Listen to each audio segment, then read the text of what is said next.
Assalamu alaikum warahmatullahi wabarakatuh. Good morning to all students and welcome again in our online classes. आज की हमारी history की इस online class में एक बार मैं फिर से आप सभी का इस्तकबाल करती हूँ। हिस्ट्री में चैप्टर नंबर 10 जो हम देख रहे हैं, इसमें हम बेसिकली समझ रहे हैं कि भारत आज़ाद हुआ, उसके बाद भारत की जो हालत थी उसे सुधारने के लिए, भारत को फिर से तरक्की की राह पर लाने के लिए पंचसाला मंसूबे बनाए गए। मंसूबे के जो मकासद थे वो हमने देखे कि किसी भी तरह से गरीबी दूर करना, रोज़गारी हासिल करवाना, रोज़गारी के मौके लोगों को मिले, गरीबी दूर हो, और सबसे ज़्यादा इम्पॉर्टेंट जिससे रोज़गारी भी मिलेगी और गरीबी भी दूर होगी, एजुकेशन, तालीम को तरक्की देना। तालीम को तरक्की देने के सिलसिले में भी हमने बात की कि इब्तदाई तालीम की शुरुआत हुई, देन आला तालीम की, उच्च शिक्षण भी मिले लोगों को, इसीलिए उसके लिए भी कई सारी मीटिंगें हुई और सिफारिशात भेजी गई, कुछ अपने अहवाल बनाए गए, जिसमें हमने पढ़ा सर्वपल्ली राधाकृष्णन ने अपना अहवाल पेश किया था, जिसे ज़्यादातर लोगों ने एक्सेप्ट किया, मंजूर किया। नेक्स्ट है यूनिवर्सिटियों का क़याम, पेज नंबर 85। अब यहाँ ध्यान दीजिए, ये जो चैप्टर है वो थियोरिकल है, आपको इसमें ज़्यादा पढ़ना है, जो इम्पोर्टेंट चीज़ें हैं सन वो चीज़ें याद रखनी है, ठीक है। इसमें कोई स्टोरी टाइप तो है नहीं कि किस तरह से भारत आज़ाद हुआ, जो मैंने आपको बताई थी, ये थियोरी है।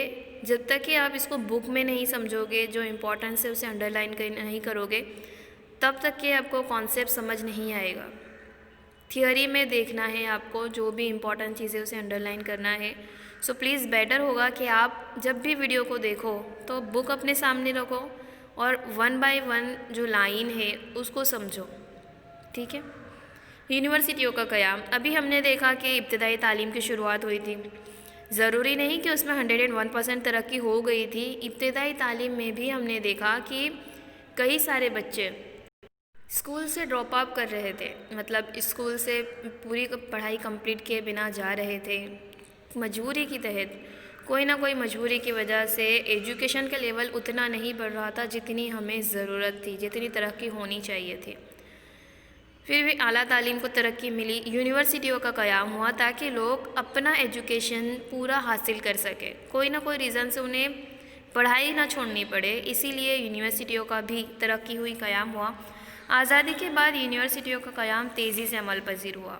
तालीम को हुकूमती फ़हरिस्त में मुनासिब मुकाम दिए जाने के बावजूद बनारस, दिल्ली, अलीगढ़, विश्व भारती और जवाहर लखनऊ यूनिवर्सिटी मरकज़ी यूनिवर्सिटियाँ थे। इसके अलावा यूनिवर्सिटी ग्रांट कमीशन के ताउन से और भी कई इरादे चलाए जाते थे। Right, university grant commission, UGC का फुल फॉर्म मैंने आपको गूगल फॉर्म में भी पूछा था। उसके अलावा पे आप पेज नंबर 86 पर देखोगे बहुत सारी यूनिवर्सिटियों के नाम हैं जो अलग अलग मुकाम पर यूनिवर्सिटियाँ कायम हुई। उसके अलावा यूजीसी एक्ट के मुताबिक, अंडरलाइन कीजिए, बहुत ही ज़्यादा इम्पॉर्टेंट है, भारत में खुद मुख्तारी का दर्जा पाने वाली गुजरात विद्यापीठ, काशी विद्यापीठ, जामिया मिलिया इस्लामिया, अलीगढ़ मुस्लिम यूनिवर्सिटी, कांगड़ी गुरुकुल जैसे इदारे भी सरगर्म अमल रहे। ये आपके एग्ज़ाम में सेक्शन सी में क्वेश्चन आता है, गए साल के बोर्ड के एग्ज़ाम में भी पूछा गया था, सो इसे अंडरलाइन कीजिए, आईएमपी कीजिए।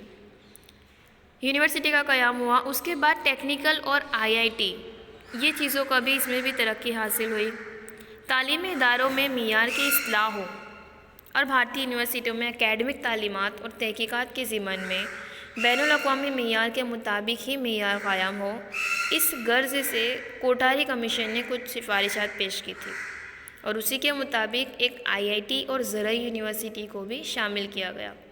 नतीजतन आहिस्ता आहिस्ता मुल्क में टेक्निकल इदारों में इजाफ़ा होता गया, बढ़ती गई। मुल्क में इंजीनियरिंग के शोबे में भी सबसे पहली कॉलेज, अंडरलाइन कीजिए, थॉमसन कॉलेज 1845 में थी। आज़ादी के बाद यही कॉलेज रूड़की इंजीनियरिंग कॉलेज के तौर पर मशहूर हुई, ठीक है। और भी बहुत सारे कॉलेजेस बनाई गई। प्री प्राइमरी ने प्राइमरी और सेकेंडरी स्कूलों के असातिज़ा के लिए ट्रेनिंग कॉलेज और उसकी मियार में सुधारा हुआ।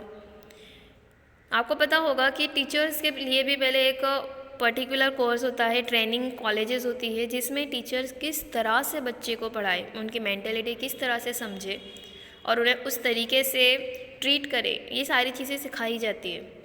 सरकार ने NCERT national council of educational research and training institute, underline कीजिए, उसका फुल फॉर्म भी आपको याद रखना है, एक इदारा तश्कील दिया। इस इदारे के मातहत अलग अलग सूबों में सूबेदार state council of educational research and training इदारे बनाए गए। ये थी IIT के बाद अलग अलग इंजीनियरिंग और IIT कॉलेज की स्थापना हुई, बुनियाद डाली गई। उसके बाद एटमिक रिसर्च और खिलाई तहकीकात और दिगर साइंसी ने टेक्नोलॉजी की भी तरक्की हुई। भारतीय पार्लियामेंट ने साइंसी पॉलिसी के करारदाद पास की, जिसके ज़रिए साइंसी तहकीकात और तालीम और तरक्की के नए द्वार खुले। मादे का छोटे से छोटा ज़र्रा यानी सालमा इस सालमे से सबसे खुर्द ज़र्रा होता है, उसे जौहर कहते हैं। 1948 में एटमिक एनर्जी कमीशन का क़याम हुआ। डॉक्टर होमी भाभा इस इदारा के सदर बने। मुल्क में सबसे पहले अप्सरा नामी एटमी भट्टी तैयार की गई। अंडरलाइन कीजिए, ये सारी GK है जो आपको याद रखनी है। ट्राम्बे यानी कि मुंबई के नज़दीक एटमिक एनर्जी एस्टेब्लिशमेंट का नामी AEE नामी इदारा शुरू किया गया। डॉक्टर होमी भाभा का इंतकाल होने पर उसके इज़हार में सरकार ने एटमिक एनर्जी एस्टेब्लिशमेंट को भाभा एटमिक रिसर्च सेंटर का नाम दिया, BAR से। ठीक है, इन शॉर्ट किस तरह से हम खिला में सैयारचे भेजते हैं उसकी शुरुआत, ठीक है। उसके अलावा जो बम धमाके होते हैं किस तरह से, मतलब हमें अगर रिसर्च करनी है, उसके लिए एक्सपेरिमेंट करना है, साइंस में तरक्की हो, इन शॉर्ट, इसके लिए भी तरक्की हुई।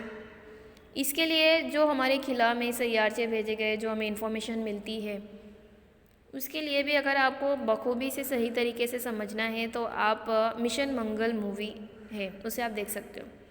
ठीक है, इसके अलावा भी बम धमाके के लिए जो एक एक्सपेरिमेंट करना था उसके ऊपर भी एक मूवी है, पोखरण परमाणु नाम है। ठीक है, परमाणु नाम की एक मूवी है, उसमें भी आपको ये डिटेल मिलेगी।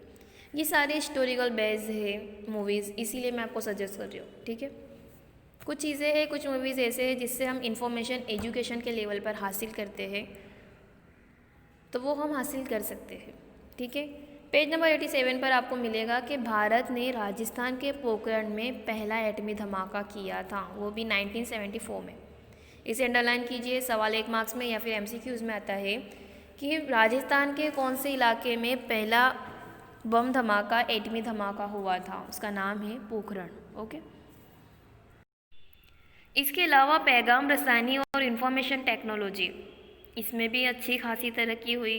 इनसेट 1B1 खिला में छोड़े जाने, 1983 से पैगाम रसानी, दूरदर्शन और शोबा मौसमियात में इनकलाब की इब्तिदा हुई। इनसेट ऊपर जब भेजे जाते थे खिला में, उससे हमें बहुत सारी इन्फॉर्मेशन मिली, इसमें तरक्की हुई, तभी ये सारी चीज़ें हमने हासिल की। ठीक है, तो पेज नंबर 87 पर और 87 पर आपको इसकी थियोरी मिलेगी। आपको थियोरी को पढ़ना है, अंडरलाइन करना है, सन को याद रखना है। ठीक है, और एग्ज़ाम से रिलेटेड देखें तो आपको एग्ज़ाम में इन थियोरी में से सिर्फ 1 या 2 मार्क्स का कोई भी क्वेश्चन आता है। सो फ्री माइंड पर ना ज़्यादा, इस थियोरी से आपको बहुत ज़्यादा नॉलेज मिलेगी। ओके, उसके बाद है कि भारत का सुपर पावर्स और पड़ोसी ममालिक से ताल्लुकात क्या थे। ये हमारा बहुत ही ज़्यादा इम्पोर्टेंट टॉपिक है। एग्ज़ाम में कोई भी एक टॉपिक आपसे पूछा जाता है, लाइक भारत और पाकिस्तान के ताल्लुकात बताने हैं, भारत और चीन के ताल्लुकात बताने हैं। ठीक है, तो इसे भी आप पहले थियरी को कंप्लीट कीजिए, जब आप वीडियो देखोगे तो आपको और ज़्यादा समझ आएगा। ठीक है, हम पढ़ेंगे नेक्स्ट सेशन में कि भारत के सुपर पावर्स और पड़ोसी ममालिक से कैसे ताल्लुकात थे, किस तरह से ताल्लुकात थे, और किस तरह से हम उनके ममालिक की, पड़ोसी ममालिक की मदद लेकर तरक्की करते हैं, या फिर दोनों के बीच में क्या कन्वर्सेशन है, कैसे ताल्लुकात है, इसे हम नेक्स्ट सेशन में, नेक्स्ट वीडियो में पढ़ेंगे।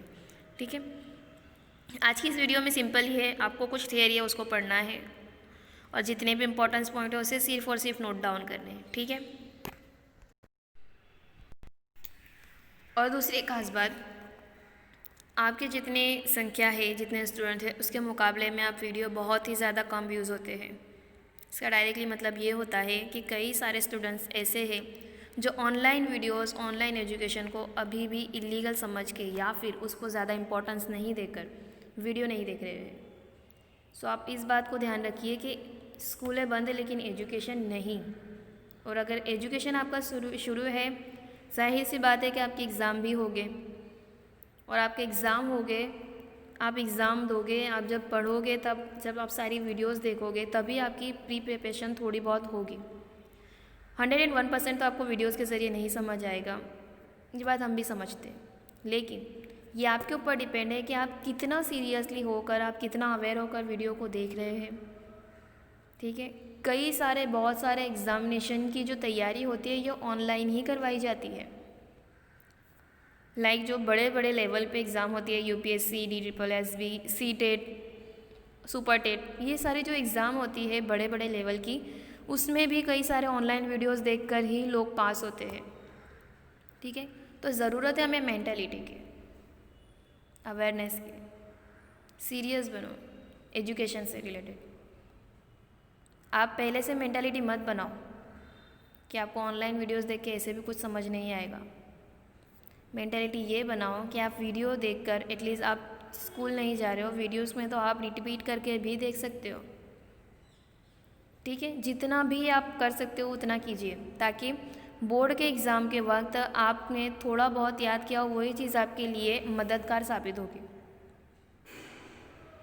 ध्यान दीजिए इस बात को। दूसरी एक ख़ास बात यह है कि गुजराती में आपको याद रखने हैं कि गुजराती में क्वेश्चन आएंगे, आपको गुजराती पर ज़्यादा ध्यान देना है। ठीक है, शाला मित्र एक ऐप है, इसमें आपको मिल जाएगा चैप्टर आपका टोटली गुजराती में। अगर आपको कोई वर्ड से भी कन्फ्यूज़न है और आप अगर कोई रीज़न की वजह से कांटेक्ट नहीं कर पा रहे हो, किसी से बात नहीं कर पा रहे हो, या फिर आपको क्वेश्चन का आंसर नहीं मिल रहा है, आप शाला मित्र ऐप डाउनलोड कीजिए। उसमें आपकी टोटली सारी बुक्स गुजराती में अवेलेबल है। ठीक है, ज़रूरत है सिर्फ़ और सिर्फ आपके कुछ करने की, एक वजह की ज़रूरत है। बहाने हमारे पास हज़ारों है ना करने के। आप एक वजह बना लीजिए कि आपको ये करना है। ठीक है, सो ध्यान दीजिए, आपके एग्ज़ाम ऐसे भी अब जैसे जैसे दिन नज़दीक आएंगे आपके एग्ज़ाम भी आपके करीब आएंगे। सो उसको फोकस कीजिए और पढ़ाई पर ध्यान दीजिए। सिर्फ एक या दो सब्जेक्ट की बात नहीं कर रही हूँ, ओवरऑल हर सब्जेक्ट की मैं बात कर रही हूँ।